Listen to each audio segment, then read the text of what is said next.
Hello, hello.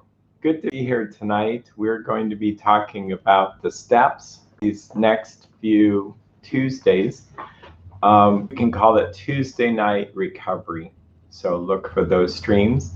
I'm Erik Bohlin. I'm a professional counselor in Washington State, and I felt the need to just put these steps out there.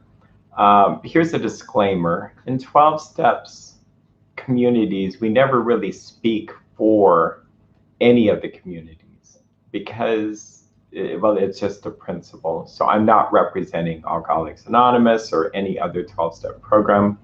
But what I am going to do is share with you my experience of the 12 steps and the AA book, which we are getting pretty much our main information from is public domain.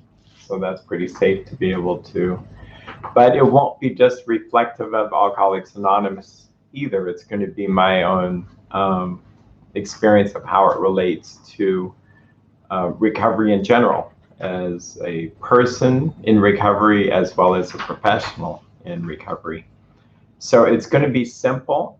Simple is really good. There are people struggling with addiction out there that are going through treatment centers and long versions of the 12 steps. And I just find that simple works pretty well.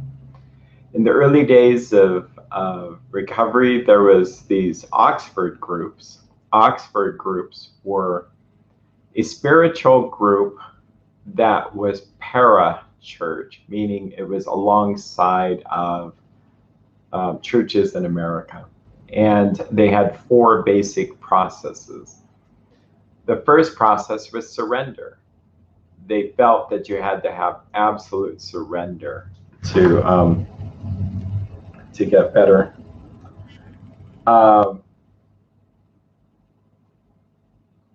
And absolute surrender was really step 1, but it was step 2 and 3 in that you were surrendering yourself to God who has all power.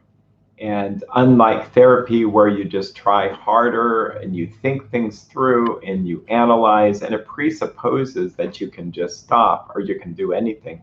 12-step presupposes that you can't stop, that in fact you may have a hard time even doing the program because the forces of darkness come and try to use sloth to try to slow us down. And so many people who struggle with addiction have felt like, why didn't I do this earlier? Well, because it's a spiritual force you're dealing with. Oxford groups also dealt with absolute honesty, that there was this aspect of it had to be anonymous and you're in a group together. And when you really poured out your heart to another person, specifically focusing on your own defects of character, your own sins, your own shortcomings. And in fact, they focused on sharing your weakness. They use the phrase, lead with your weakness, instead of coming in a show of strength, and this is what I did. It's more like, how was I weakest this week? There was an understanding in that kind of humility, it attracted God's grace. And there's a phrase in the Bible in James, book of James and Isaiah that says God gives grace to the humble, but he is opposed to the proud. So when we are humble and when we have humility, great things can happen. Absolute willingness, and it's weird, it is a matter of our will, whether we get better or not, but it's not willpower. Okay, willpower doesn't help. I'm gonna pick up my glasses here as I let go of my glasses, my readers, which fell to the floor. So I'm assuming that when we start this, that if you're wanting your own personal recovery, that you already admitted that you have a problem.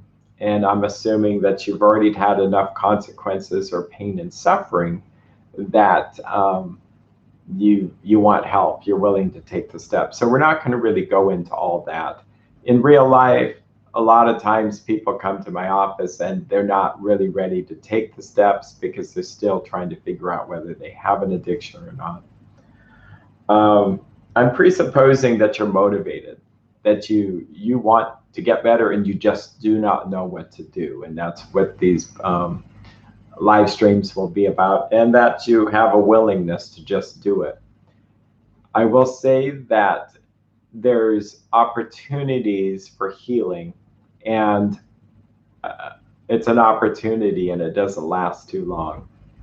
A lot of us will bottom out in 2 weeks, 3 weeks period max, and then it goes. So if you can't get through the steps fast enough, you just won't get better. There's a lot of things that I'm pretty bold on saying, but when doing this for a while, you just kind of know what works and what doesn't work. We talked about the absolute surrender, absolute honesty, absolute willingness. This is a recipe for recovery.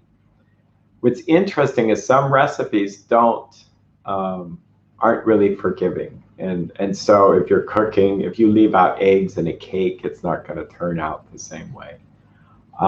So if you leave out some things that are essential, it's just not going to work. And I don't say that to discourage you, but it's like there are things that you just have to have. Recovering all by oneself, it's important to be in groups, to find groups. If you're not anywhere near a group, just one other recovering person. If your faith tradition has confession, I would highly recommend that as well. That's part of this process, which is the next major area. In Oxford groups, which predated the 12-step people in AA. The reality is people got sober for 4 years in Oxford groups. There was no AA. Then they felt that they needed to have their own group. And so they had written a book, this book, Alcoholics Anonymous. In fact, they came up with the title of the book first, and then they called themselves Alcoholics Anonymous. And so the groups were named after the book. The 4 processes got moved into 12. When I was such a firm believer in just those 12 steps, 12 steps, 12 steps, just do it like the book says, you would call me a big book thumper. Because I'd seen what happens when people do something different and it just doesn't work. When I learned that they really got well based on 4 things, I was kind of amazed. Really, does this work? And sure enough, it works, and it works better in many ways. So the first area was surrender. The next one was sharing. In the early church, this would have been confession. In the book of James, it says, confess your faults one to another that you may be healed. There was not this aspect that you could get well without someone really knowing everything about you. For the first 300 years, there was more this open confession where people really were in smaller groups and everybody really knew what everybody was struggling with. Guided by the Holy Spirit after persecution ended, that a priest, and priests were always there from the beginning, but the priest kind of represented the congregation of people. And so really confession is a holy sacrament, which means something is happening mystically, something that's beyond our understanding. It's not by accident that the Oxford groups were trying to pattern themselves after early Christianity.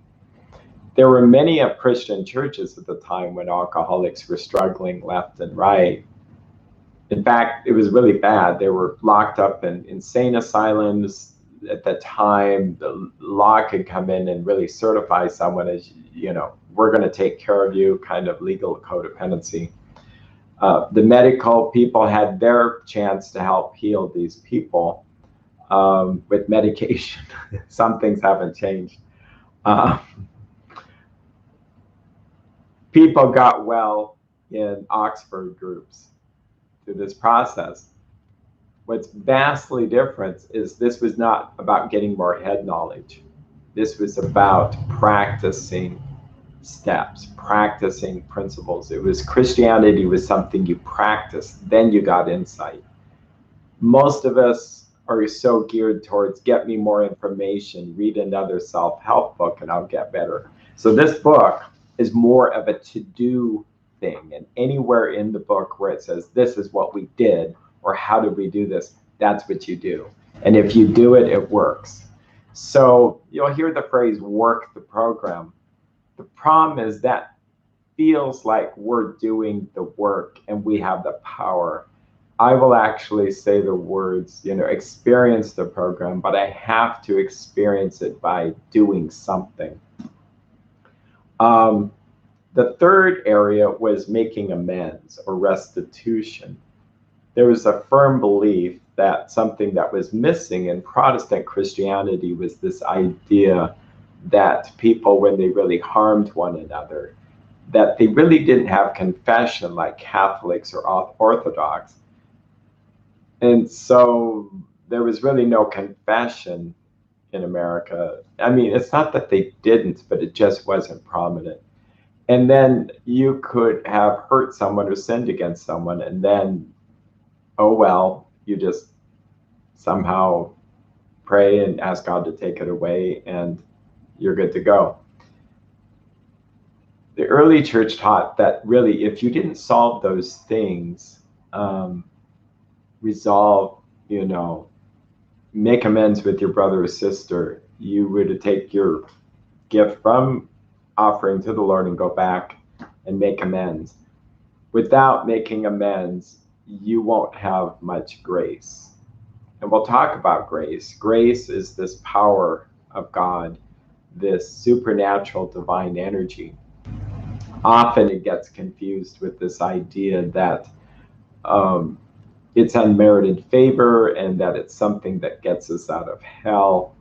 But the reality is, prior to 1500s, it was one and the same as the Holy Spirit, divine energy. The 12-step people discovered that they could not get sober without the power of God. That's why there's lots to talk about. We needed power, and we're going to get into that tonight. So these things that we're doing are to try to attract God's grace. And all of these are humbling. It's humbling to go confess your faults one to another. It's humbling to apologize and to mend relationship. It's humbling to say, I can't stop. I just can't. So with that, the last process was divine guidance, they called it. This would be prayer and meditation. And these things weren't really in order. I mean, there's a certain order, but you did all four of them every day. And you tried to practice this, according to the AA book, in all our affairs. So people surrendered their whole life to God and got better by doing that. So step one, we admitted we were powerless and our lives had become unmanageable. It seems simple enough to understand what this really means, but it's actually more profound than it looks. Powerless doesn't mean we're helpless, but it's precise in that it says Erik doesn't have the power to stop overeating or drugging or sexing or working or spending or gambling or alcohol or drugs or you name it. If one's interested in Christianity, the reality is this is as simple as we admitted we were powerless over sin and our lives had become unmanageable. Now, the unmanageability piece is an important piece.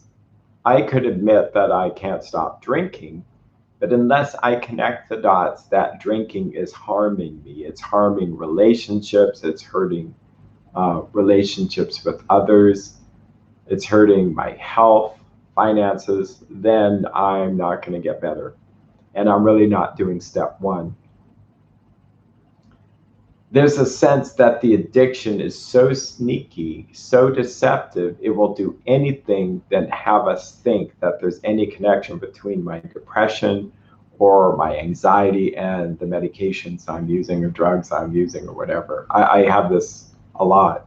And you get used to it. People will come in and they're struggling with big time anxiety, and then you learn that they use marijuana and they use some upper drugs like Adderall, and it's like, yeah, no, you're not going to really find peace of mind through altering your brain with chemicals.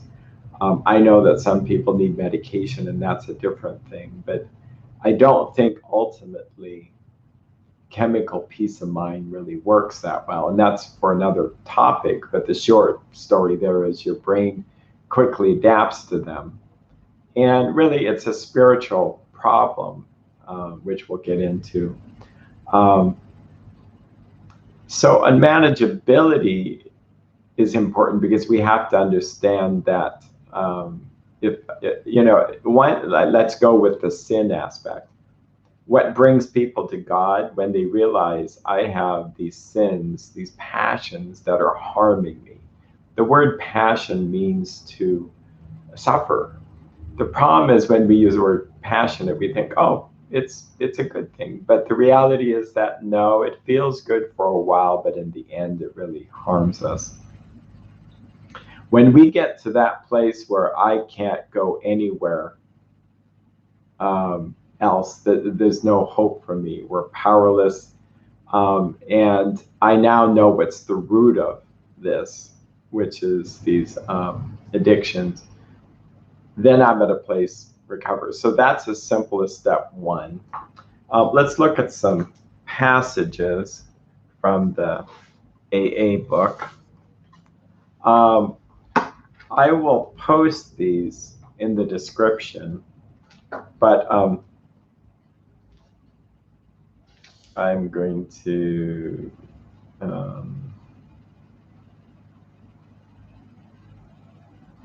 yeah, boy, this is a little bit backwards than what I thought. Okay, I'll just go. Came out the wrong direction, so I'm going to collate them back and stuff.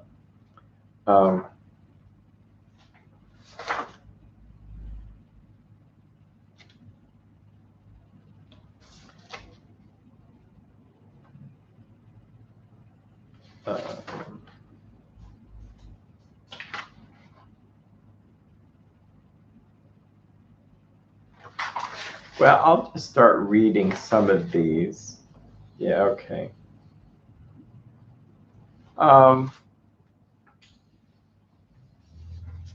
Here's again the process. On page 13, Bill makes a complete surrender. When it says Bill, we're talking about Bill Wilson. He says, there I humbly offered myself to God as I then understood him to do with me as he would. I placed myself unreservedly under his care and direction. So such a short sentence, but so much in there. When you get to the place of surrender, you realize I'm better off doing something else other than what I'm doing. It's like surrender or be annihilated. And in this case, the addiction, this enemy is harming me. I want a benevolent leader to guide me who has power to protect me from this. So I humbly hold out the white flag and say, I'm done. I had my opportunity to stop. How many of us have heard of the drug addict who's tried, 5 times and 3 treatment centers and they keep failing? And, if you don't have addiction, then this doesn't relate, but it's not like they're weak-willed. And they should just try harder. And so many good-hearted people say, just try harder, kind of, what's wrong with you? Just can't you stop? No, this is more powerful than we are. And it would be like saying, I'm more powerful over sin. A lot of, I'll just say, messages out there that resemble Christianity sound okay, but without realizing it, they're insinuating that we can overcome sin in our own strength. Why? Well, because across the pulpit, it comes across like psychology, like the pastor may deliver a sermon that gives, 4 steps to a better marriage, or how to overcome anger, or how to overcome lust. But it presupposes that if we just get more knowledge, then this will go away. No, it doesn't work that way. The first thing that we could say is, look, folks, we understand we're powerless over all this stuff. We can't stop sinning. Our life depends upon it, and we can't stop. There is one answer. There is someone who has all power that can heal us. Our job is to get rid of our ego, ourself, to get out of the way and to decrease so that we can attract this grace of God. True humility is not thinking less of yourself. It's just thinking about yourself less. This is what C.S. Lewis said, a Christian writer. So if we are trying, and more trying, and then we fail, and then we beat ourselves up, clearly we're on the wrong path. It just doesn't work. Later in that page, he says that I ruthlessly faced my sins and became willing to have my newfound friend, capital F, take them away root and branch. My schoolmate visited me, and I fully acquainted him with my problems and deficiencies. So his schoolmate, and if you read in the book, is Ebby. So he ruthlessly faced his sins, which is really about honesty. This was not the time to save face. There's a colorful phrase, which I'll maybe shock some of the viewers, but it says you cannot save your face and your ass at the same time. If we want to be saved, we have to not worry about how we look while doing it. And I think any disaster, any kind of thing, we don't really care how we look. We just want to be saved. So jump in the lifeboat. And we look a mess, but we're saved. And it doesn't matter who's in the lifeboat with us. We just want to be saved. And we had to be willing to have our friends, meaning God, take away these deficiencies, these defects, root and branch. If we still hold on, it's not going to work. It's just not going to work. So many of us struggle with resentments. We struggle with fears, dishonesty, and selfishness. Those are the 4 things we're going to learn about. So we just have to have the willingness to have God remove them. It doesn't say we're going to remove them in our own strength. We're just as powerless over our defects of character as we are over our addiction. Then it says we had to make restitution.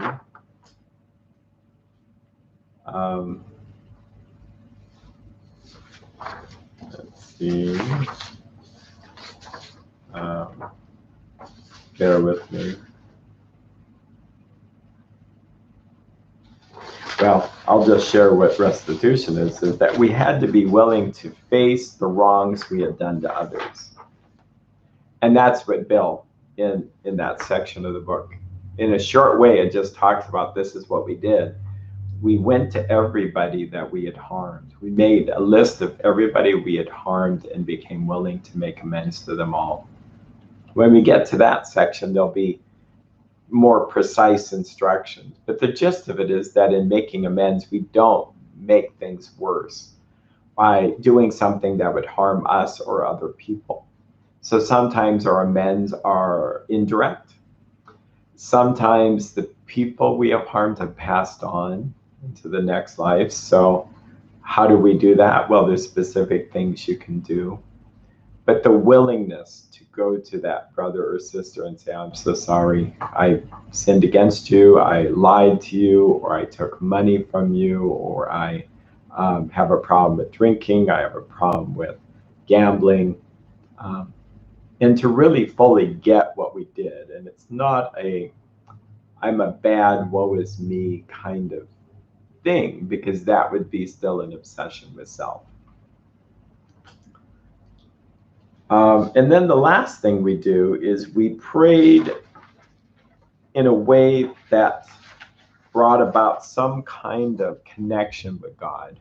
Again, this was about connecting with God and experiencing his divine energy, not just knowing about God or just knowing a number of Bible verses. That's not bad things. It's just that it wasn't enough to get people sober. And sometimes I come across too bold. So God forgive me when I say this to people, but there are people that will come in, they've been going to church 20 years and they're struggling with addiction. What's going on? Like, one could conclude, well, why does that Christianity not help you? And one has to come to some conclusion that there's something wrong here with what I'm doing. Maybe what I have isn't really an accurate form of Christianity. And if we get really holding on to everything, I know what I know, I'm not budging, well then good luck on that, because it's unlikely that you'll change and get free. If you have a theology which I would consider not accurate, that suggests, well, I can live like this all my life and I'll just make it into the kingdom of God at the end of my life just by quickly saying, please forgive me. I'm not saying that I know how that's all going to turn out, but I do know by looking at testimony after testimony, or the lives of the saints throughout Christendom, that people overcame these things. They didn't have a sense that I'm just going to get out of jail because I have a get out of jail card because what Christ did on the cross. Rather, Christ went to the cross to conquer death and to break the power of the devil over my life. And that's why actually 12 Steps kind of found its way into America by looking back to early Christian principles. So let's look at some important things about step one. And how would you know you're doing step one? Well,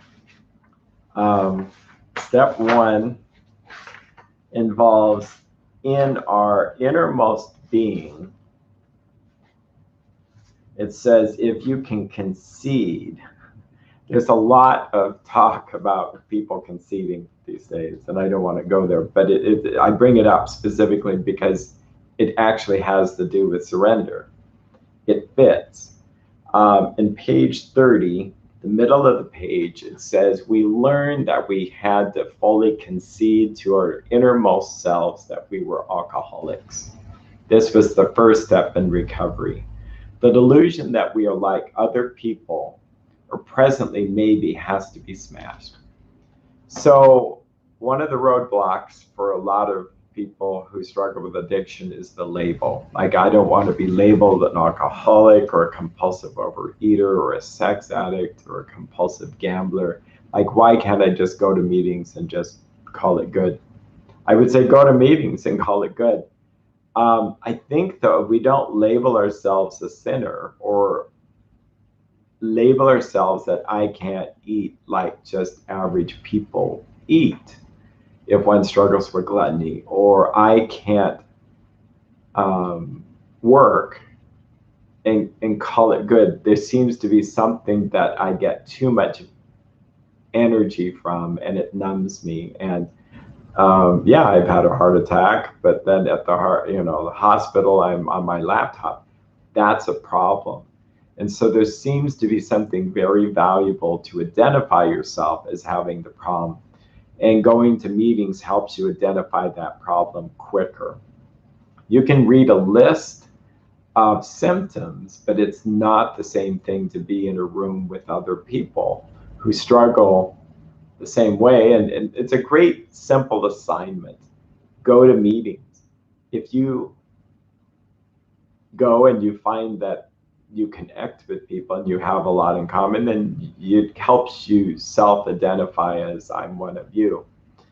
If you go and it's like, I just don't see it, then you've done yourself a favor by at least being open to it. Addicts, alcoholics, they struggle with openness. They just tend to be defensive.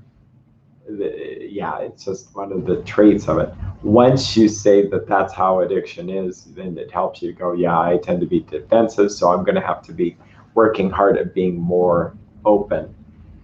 There's a phrase, and I'll try to give page numbers here. On page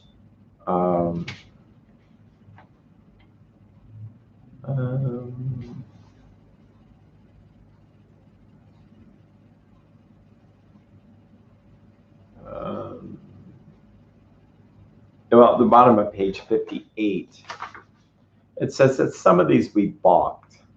We thought we could find an easier, softer way, but we could not.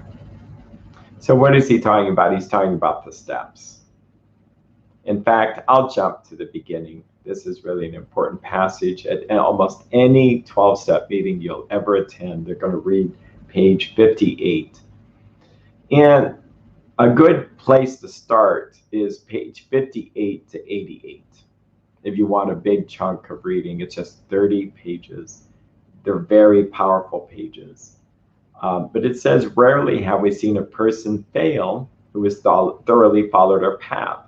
Those who do not recover are people who cannot or will not completely give themselves to the simple program. Usually men and women who are constitutionally incapable of being honest with themselves. They are such unfortunates. They are not at fault. They seem to have been born that way. They are naturally incapable of grasping and developing a manner of living which demands rigorous honesty. Wow. Welcome to our program. That doesn't sound too happy. And it doesn't, even to this day. But the promise is it says, rarely have we seen a person fail who has thoroughly followed their path. So if you don't want to fail, well, people that fail, they're not thoroughly following the path. They're making up their own program of recovery. And for those of you or anybody who's struggling by going to different meetings and you hear phrases other than what's in here, well, I have my own recovery program, or I take what I like and leave the rest. Good luck on that. It doesn't say to do that. It says completely give themselves to the simple program. Now I have people resistant to this saying, oh, you're trying to make me drink the Kool-Aid. No, I'm not going to do this. This is cult-like. It's not for everybody. It's for those who have been such a slave to an addiction that their life is going down the tube and that they're willing to go, you know what? I will give myself to this simple program. If I do that, I might have a chance. And how does it start? By going to meetings and seeing that other people have given themselves to the simple program. There is no sense that we're fixing each other. There's no sense that I can make someone sober. All I can do is say, this is what worked for me. The steps are really mysterious in a way. They're simple. But if you ask me, how did I get sober? I can't tell you exactly how, because I didn't have control over it. I do the 12 steps and I get the gift of sobriety one day at a time. It could be similar to someone says, now you go up this mountain, you climb and you bring a peanut butter jelly sandwich, make sure you have that. Make sure you have some lemonade, and then you have a Bible and you read, and then you clap your hands 3 times and this will work. And you kind of go, yeah, how does that work and why and all that stuff. We want to figure things out ever since the beginning of the fall of mankind through the knowledge, partaking of the knowledge of the tree and good and evil. So that kind of knowledge will not save us in this. If we have a simple faith to do what God says, it'll all work out. And that's why addicts don't have too weak a will. Often they have too strong a will. This kicks us in the butt over and over and over and over and over. And it's like, yeah, we lose a leg. but I have another leg. Okay. And so that's why no human power can make us better. So it says, we might have been born that way. Oh, gee, that makes me sick. It says we've never developed a manner of living which demands rigorous honesty. If you want to lighten that a bit, let's say that all mankind struggles with that. We all have been born into sin, and we all struggle with wanting to be in touch with reality as really as it is. We all kind of deceive ourselves, and sin deceives us. It deceives us into either thinking, oh, it's not that bad, God will forgive you, or worse, because God will forgive us and we can pray and ask, but oh, you can fix this. So then we try to fix this in our own strength. Well, then that puts Christ's work on the cross in vain. And Jesus said, apart from me, you can do nothing. He didn't say most things or a lot of things. So like even brushing my teeth, even closing a car door, like there has to be something I can do by myself. If one has a stroke, you're not doing those things. So if one lives this idea that God gives me my next breath, he gives me my next minute or moment of life. And so if I'm really humbled by that I'm even here today because of God, I got to a place where I knew I couldn't stop, but I really couldn't stop. And my self-will was so bad. I just kept on trying harder. I had people tell me, well, try harder. They didn't say try harder, but that's kind of how it came across.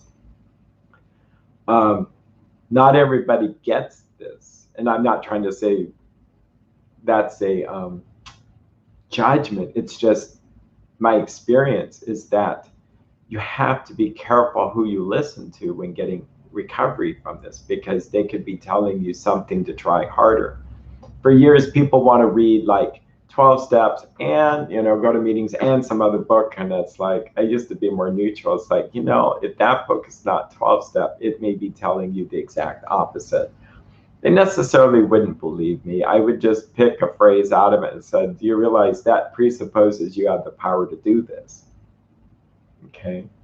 So for instance, let's take compulsive overeating.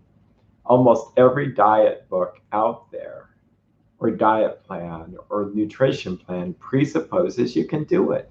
That's great if you can do it. Let's take financial plans. I've had financial plans, and what to do, and I won't list what they are because they're fine books for people that have the willpower to do it. I didn't. I just didn't. So Debtors Anonymous or Overeaters Anonymous. In fact, I didn't lose weight until finally I gave up. Well, I knew that with my head, but it took me a while to just go, I'm done. And it feels so irresponsible to do that. But it was the most responsible thing I ever did by putting this in the hands of God. It sounds now ridiculous now. But see, and this is the passage I was going to get to, is that it says, remember at the bottom of the page, we deal with alcohol or sin or any addiction, whether it's gambling, sex addiction, compulsive overeating, undereating, bulimia, codependency, drug addiction, prescription addiction, etc. It's cunning, it's baffling, it's powerful. Without help, it is too much for us. This is the top of page 59. But there is one who has all power, that one is God. May you find him now. Half measures availed us nothing. We stood at a turning point. We asked his protection and care with complete abandon. So those three sentences, half measures availed us nothing. So it doesn't seem to work for me to surrender partially, or to do, okay, I'll surrender and I'll share my sins and defects with someone, but I just can't forgive so-and-so for hurting me and I can't go apologize. And there are stories in the AA book where Dr. Bob had gone through the steps, but there was just one person he couldn't make amends with. And a month later, he's drinking, and then he goes and realizes he has to make amends, and then he never drank again. Not that there weren't other amends to be made, but you do those in steps 10 and 11 every day of your life. There's a sense at the beginning of recovery that there is a big clogged artery, and it's just this huge, and I'm over here and God's over here. And this artery is clogged everything. What is it clogged with? Self-will, self-direction, self-powered, resentments, fears, dishonesty, and, selfishness. Yeah, there's 4 main ones, but I expanded on that. Step 4 and 5 and 6 and 7 and 8 and 9 clears that out, kind of like a surgery to open up that channel. Things that block us from God's power or grace is why we can't get sober. If we keep this clean, this channel clean, we have all the blood flow, we have all that we need to be sober. And once people experience this, they go, this is like miraculous. They're tearful. They can't believe it. They say this works over and over and over and over again. Not everybody experiences that. They can go to 12 steps for years and not really get it. If they stick to the simplicity of the program, it's simple, so simple it slips through your fingers. We like to complicate things and intellectualize things and understand things, and then it begins to be something else. In Eastern Christianity, there is a phrase called apophatic theology. Apophatic theology is this idea that God is so beyond us, we can't really reduce him into our own tiny understanding. We just can't do that. There's other things that are apophatic, like how did I get sober? I don't know. I can tell you elements of it, but it's too beyond me. I can't explain it. And if I try to reduce and explain it, it becomes not recovery, because then I'm doing it by my own willpower, my own intellect, my own understanding. So I think it's a complete waste of time to do that. I also am pretty bold when people have gone to therapists and my therapist trying to help me understand what's the roots of my addiction and get under that, like it's a crowbar. Well, the roots of your addiction is you're an addict. It says the reasons why we drink are unimportant. Yeah, because it could be any reason in the world. It's as simple as that I'm an alcoholic or a sexaholic or a gambler. This is what we do. Only other people can go, yeah, that's what we do. Now I may look at the gambler and go, well, why would you do that? Or vice versa. But the thing is because it just is what it is. It's barking up the tree of knowledge of good and evil rather than trying to bark up the tree of life. It's just a different approach. That's why it says many of us tried to hold on to our own ideas and the result was nil till we let go absolutely. That's a real important phrase, and it's not in this page here, I think. But it's a really important, it's somewhere in here. Many of us tried to hold on to our own ideas, and the result is nil till we let go absolutely. Again, I won't apologize, but it sounds cult-like, but it really isn't. There is a prayer that they use in 12 steps, which I like. It's really kind of an amazing prayer. It's called the set aside prayer. It goes like this. Oh Lord, help me set aside everything I think I know about you. Help me set aside everything I think I know about myself. Help me set aside everything I think I know about this disease. and help me set aside everything I think I know about the steps. Grant that I may know you as you truly are, myself as I truly am, the disease as it truly is, and the true steps for healing. Amen. It's a very safe prayer. Why? I mean, I can't imagine why anybody would still hold on. Well, no, I know God. I don't need to know anymore. Oh, okay. That's trippy. Um, if if someone's there, they're really not understanding God. Anything that's faulty in my belief about God will be removed. Everything that's true will remain, and I may gain more knowledge. Same thing about myself. If I go, I know everything about myself, that's not as useful as assuming I don't even begin to know myself.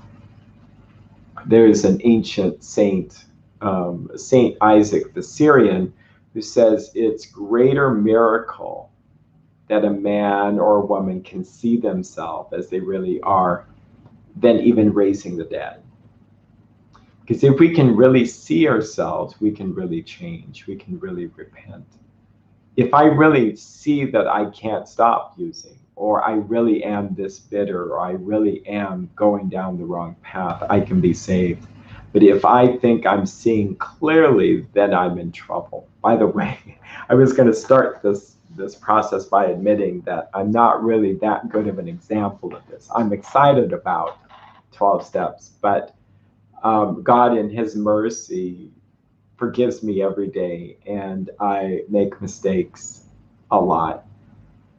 And I'm amazed I'm even here, because sometimes I'm stubborn, I can be resentful, I can be hypocritical, etc. So why would I even offer this? Maybe I should just keep my mouth shut and not say anything. But I also do try to balance, because there's great value in I shouldn't be a teacher. I'll receive a harsher judgment, and I don't want to be the blind leading the blind. I'm trying to tailor that with this idea that if there is a talent that's been given to me to try to get this information to you, and I'm too fearful, I'm just going to bury it in the ground. I might then have to face judgment as you had this opportunity to help people and you decided to be too fearful. So I'd rather risk saying I tried, and that's why I'm trying to only give those things that I think are useful. But God have mercy on us if I'm sharing things that aren't useful or correct. And so that set-aside prayer is helpful, because it's like, God, take away all the garbage, take away the blinders, take away my self-will, my self-reliance. Okay? And then help me to see the disease as it really is. If we really see the disease as it really is, and I pray that a lot, help me to see what anger really does, or resentment really does, or what fear really does. If we could have a foretaste of that, we would crawl on our knees to get away from it. The problem is sin or these addictions come to us and trick us into thinking that it's fine. The devil comes and says, repent tomorrow. The kingdom of heaven, and I just learned that the kingdom of heaven might really refer to God's reign in our life, is at hand. And we meet God in the present, not tomorrow. And of course, we would want to put these things off till tomorrow. But that's not as valuable as just do this today. Just do a little bit each day, and you'll be saved. Saved really means healed. And then the true steps for healing. Just pray sincerely that God reveals to you what those steps are. And that's why you can participate in this program. You can see what's useful. And here I'm saying what's useful and leave the rest. That's better than nothing. But we kind of know what those things we need to do are. and we're too afraid to do them. And we'll talk about how to do that. Why? Because what happens is we're relying on our own strength. So it's really cool to not rely on your own strength. If you feel like I'm unwilling, I can't do this, then say, God, absolute honesty. I'm sorry, God, I am so stubborn. I just don't want to do this. I'm too fearful. Help me. And you'll feel teary-eyed. Like when I do that, I feel teary-eyed, and not always, but it's because it's truth. There's some connection that happens, just like the prodigal son. Almost everybody might know that story, but the short story is that this man who has a brother and is going to his father, wants his inheritance early.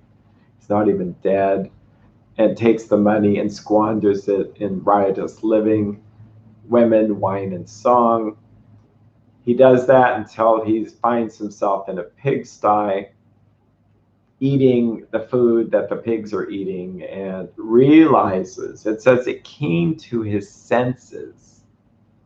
By the way, that's sobriety. Sobriety means nothing other than seeing things as they really are, feeling the feelings, not numbing them with drugs or alcohol or spending, sex, etc. And hearing things as they really are, and dealing with reality versus numbing. And that's what addiction does so well, is it makes us not in touch with reality. There's a certain slumber, a certain deception. It deceives us into thinking it's not a problem, it's the solution. People come to us and say, get out of the house that's on fire. And we say, oh, it's not on fire. It's not a bad thing. There's nothing to see here. It's fine.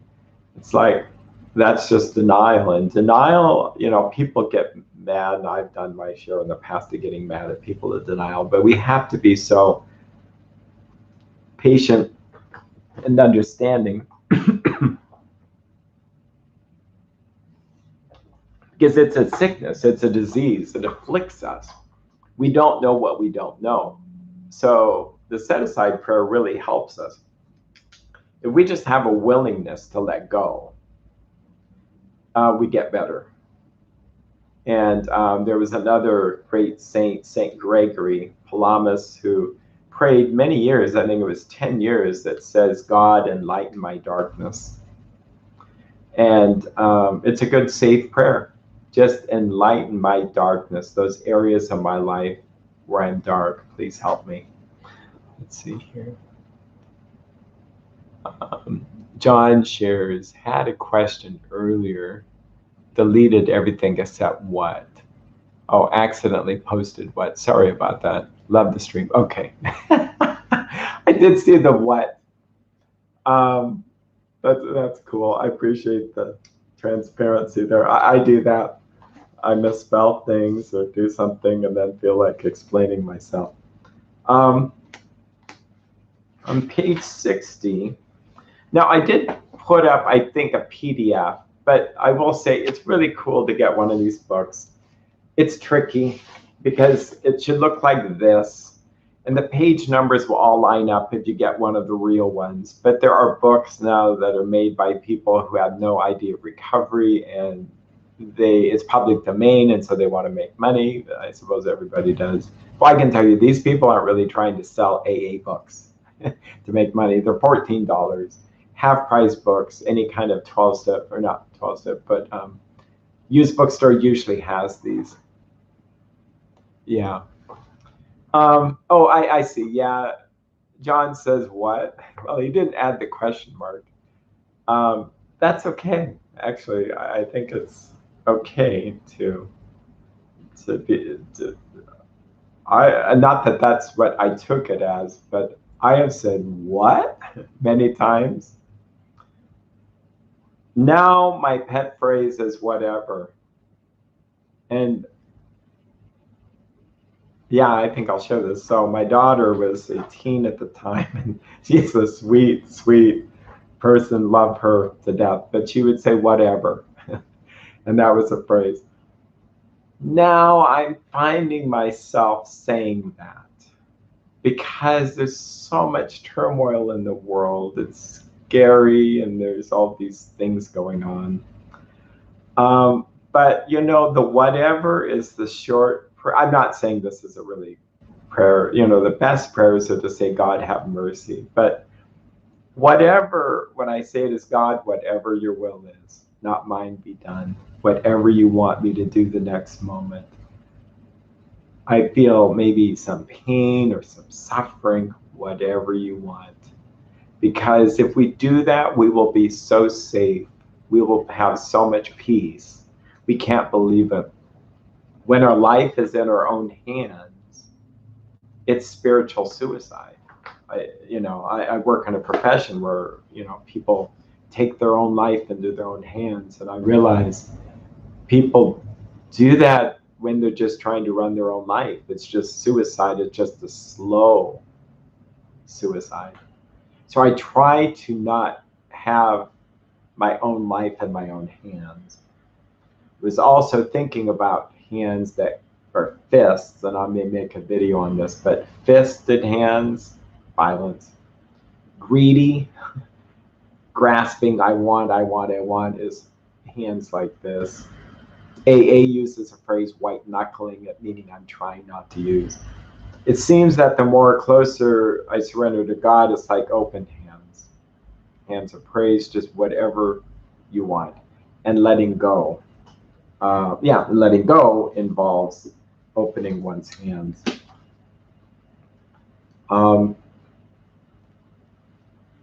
Middle of page, the top of page 60. It says, many of us exclaimed, what an order, I can't go through with it. With what? The steps. Do not be discouraged. No one among us has been able to maintain anything like perfect adherence to these principles. We are not saints. The point is that we're willing to grow along spiritual lines. The principles we have set down are guides to progress. We claim spiritual progress rather than spiritual perfection. So it's fascinating because when I first read this, I wasn't really focused on saints. I was in a church group that just didn't understand, or they weren't really connected to early Christianity and saints and the idea of saints. But saints are people who are set aside for God. It's as simple as that. But saints with a capital S, where they're so exemplary, they so exemplify surrender and all the things we're talking about. They're special. But if you really do this program, like there are people that had stolen from people and they decided to be honest, make amends, and they went to jail. That looks saintly. There are people I know personally who their kid was murdered. They come into the meeting and we never divulge anything, but it's like, how are you going to get over that one? The principles aren't going to change because, we're under a great pandemic. Oh, wow. No, we have such political division. Well, it's okay then to hate each other. No, no. These principles don't change. You mean I have to forgive everyone? Yeah. Well, what if I don't? Then it blocks God's grace, and I'm going to go use. Do you want to go use again? No. Then forgive. What if I want to just forgive next week? It's not going to work. And you'll see as we do steps 10 and 11 together that if you save it up and you don't forgive that, you don't do it as soon as possible, you're in a dangerous area. We get spiritually sick. We're going to begin to wrap it up soon here with this last thought. So we're growing along spiritual lines. And it says our description of the alcoholic, which is all in the preface, which is good reading. And we'll jump back there a little bit, maybe next time. The chapter to the agnostic, which looks not that interesting, but it's very powerful, no pun intended, because it talks a lot about To the person who doesn't believe in God, well, why God? Because this addiction is like a power greater than themselves, and their only hope is to get a power greater than it. And it says this book means we're going to talk about God. A lot of Christians actually they're actually living in a powerless situation and not knowing how to really tap into God's power. But it says 3 things became really clear. A, that we were alcoholic or addicted to anything else and could not manage our lives. That sounds like step 1. B, probably no human power could have relieved our alcoholism. And C, that God could and would if he were sought. So that's steps 1, 2, and 3, or the ABCs of recovery. So we first realized that we were powerless, could not manage our lives. The next thing we realized is I'm screwed. Like, I have no help then. I mean, I can't help myself. I'm going to have to find hope and help in God. And then how am I going to do that? I'm going to have to turn my will and my life over to the care of God, but seek him in a specific way. So perhaps your faith tradition is already there. What this will do is help add to it. So let's see about these questions. Oh, DJ Micaiah, great to see you. Kervin, like John, I enjoyed the stream. Thanks for sharing your insights and experience. Great. Well, thank you so much for those who keep on coming back. I wish you all the best until we see you next week. My plan is to do Monday again for those struggling with sex addiction. It's really not too different, but I felt the need. Well, I just felt that that's what God wanted me to do. That's on a different channel, sexual recovery. If you go Erik Bohlin sexual recovery, you're going to see that channel. And then this channel is Erik Bohlin MA. Feel free to, I feel so weird, if it's God's will in your life, to subscribe or to do notifications or to hit like. I'm learning now recently that when people like something, if they want to, don't lie or be dishonest, but it actually helps generate this message to other people. And I will close with this also. I'm a little bit fearful doing this at such a grand scale because humility and anonymity is a really important principle. But I'm also willing to feel like I should just do what I felt like God was telling me to do. And so it's, well, a phrase from AA says, principles, not personalities. These principles, these tools will live way beyond me. And if I wanted to put a bag over my head, because that's what they did in the early days of AA, and I'm not speaking for AA, so that's why I had to do that disclaimer. So,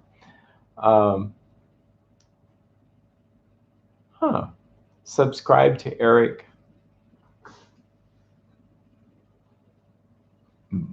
BOIS. Show or hide. I'm not sure. I'll check that out to see. Anyway, you guys have a great evening. Take care, my friends, and we'll see you later. Bye-bye.